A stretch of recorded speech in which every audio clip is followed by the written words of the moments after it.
बेहरा अमर रहे, कुमारपुर माटीर ऋषि बेहरा अमर रहे, कुमारपुर माटीर कृष्ण स्वाई अमर रहे, कुमारपुर माटीर राम माझी अमर रहे, ए रक्त तीर्थ माटीर शहीद जवान अमर रहे। जय भारत माता की, जय भारत माता की, वंदे वंदे, जय श्री राम।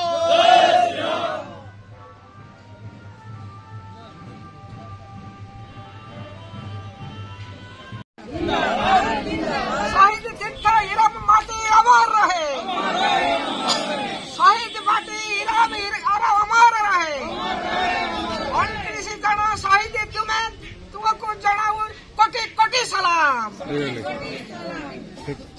भारत माता के, भारत माता के, वंदे वंदे वंदे।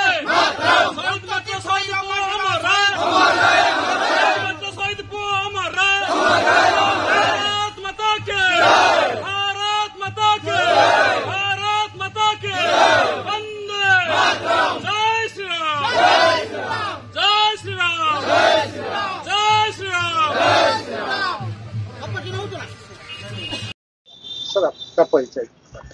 मैं देवेंद्र ठाकर, धारवाड़ पोर्ट CEO। मुझे आज बहुत अच्छा लग रहा है यहाँ आके, ये लोग ने मुझे इनवाइट किया है।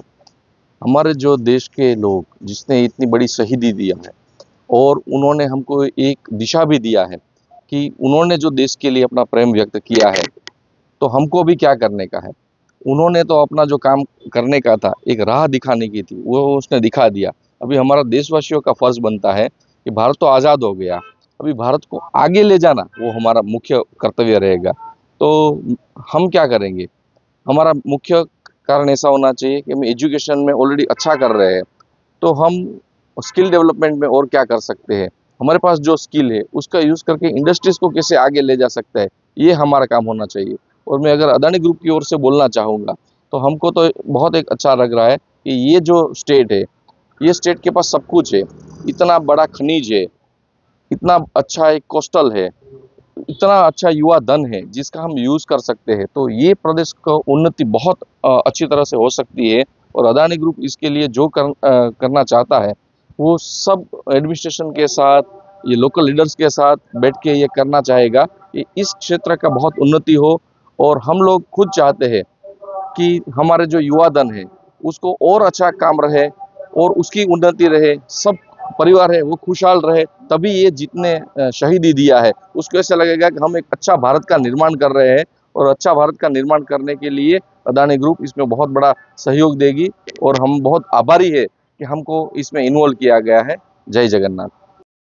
आज 82तम स्वाधीनता शहीद दिवस पालन करा देश पर एक गौरव विषय, कौन कह? निश्चित भाव में ये 82तम शहीद दिवस आम माटी वासुदेवपुर माटी पाई निश्चित गर्व करिवार दिन। आज ये पवित्र दिन रे आमे समस्ते आसीचु। मो सहित चेयरमैन पंचायत समिति, चेयरमैन म्युनिसिपालिटी एवं पूर्वतन विधायक श्रीयुक्त राजेंद्र दास एवं शह शह संख्यार विशेषकर विजु जनता दल तरफ कर्मी माने समस्ते एकजुट होइचु एवं ये शहीद पीठरे आम नतमस्तक करिचु। आपण माने जानिचंती जे वासुदेवपुर माटी पाई ये दिनटी अत्यंत गुरुत्वपूर्ण एवं पर्टिकुलरली इरम पाई ही वासुदेवपुर माटी सारा विश्व रे परिचित एवं ए माटीर उन्नति पाई आमे समस्ते चेष्टा करिबा दरकार। जो माने आजिकार दिन रे जो माने निजर बलिदान देइथिले, जो इंग्रेज को गुली रे शिकार होते, आज ये दिन को आम निश्चित भाव में मन पकेवा दरकार। पर पीढ़ी नवपीढ़ी को मध्य ए बाबद आम अवगत करवा दरकार।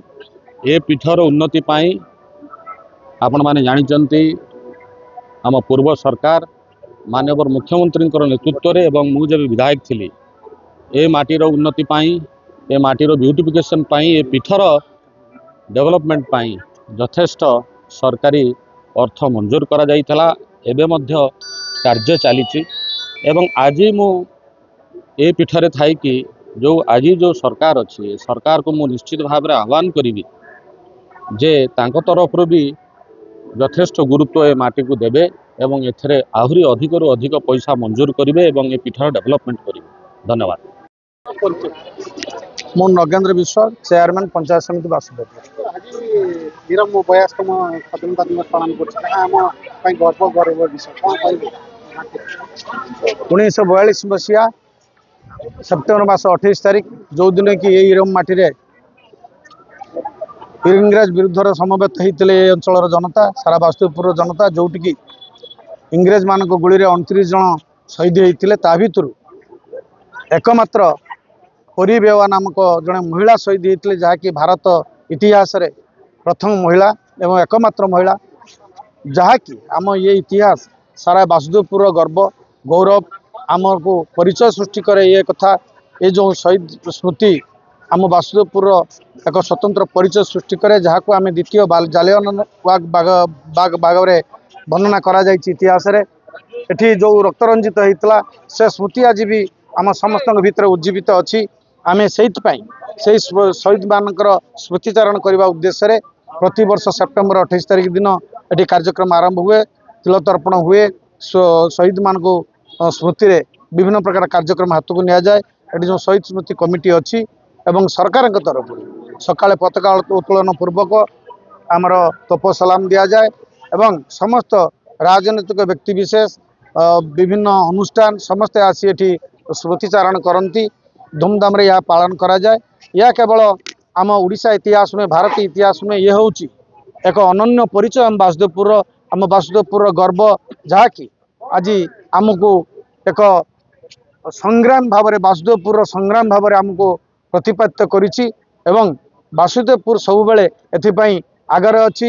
इरम को ना कहले सारा बासुदेवपुर को बुझाए। इरम जदि आम बाहर कहती आम बासुदेवपुर परिचय सृष्टि हुए, से आम बासुदेवपुरवासी ए रक्त तीर्थ इरम पाई समस्ते आम गर्वित। सर आप मु सरोज कुमार दत्त, मुख्य उन्नयन अधिकारी भद्रक। सर आज आम 82तम शहीद दिवस पालन कर जाति गर्व और गौरव निहाती ये जो जगह यहाँ हूँ पुण्यमाटी ये माने आम जो ओडिशा रे जो स्वाधीनता संग्राम चली ये गोटे मुख्य जगह जो आमर आज दिन में 1942 मसीहा आज दिन में 29 जन शहीद होते से परिवार जड़े महिला अच्छे माँ थे जे कि माने भारत वर्ष प्रथम महिला जे कि शहीद होते। तेणु ये वीरभूमि आम पहुँचीचे ये वीरभूमिर वीरत्व गाथा पूर्वर आमर देखी शहीद नगर ठारे एक गोलीकांड होता से 8 जन प्राण हराइছে। तेणु भद्रक माटी हूँ माने संग्राम माटी। तेणु ये संग्राम माटी रे जो संग्राम मान बलिदान देइछन्ती आमर कर्तव्य हूँ आम जो स्वप्न थिला सुंदर स्वप्न भारत सुंदर भारत व सुंदर भद्रक गढ़ आम कमी समस्त मिसिकी साकार करिया सेटा आज दिन में मोर आह्वान। सर परिचय मो रतिकांत पत्ती शहीद स्मृति कमिटी मोर संपादक। आज आम 82तम शहीद दिवस पालन कर कौन कह इटा आम शहीद मानक स्मृति उद्देश्य आम 1942 मसीहा ठार पालन कर आज भी से भाव पालन करुच। आमर मुख्य लक्ष्य है सेमानकर वीरत्वर स्मृतिचारण करवा विशेषकर से दिन जो बर्बरचित हत्याकांड होता तार स्मृतिचारण करवा ये आम पालन कर।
साईराम जिंदाबाद इनकिलाब जिंदाबाद इनकिलाब जिंदाबाद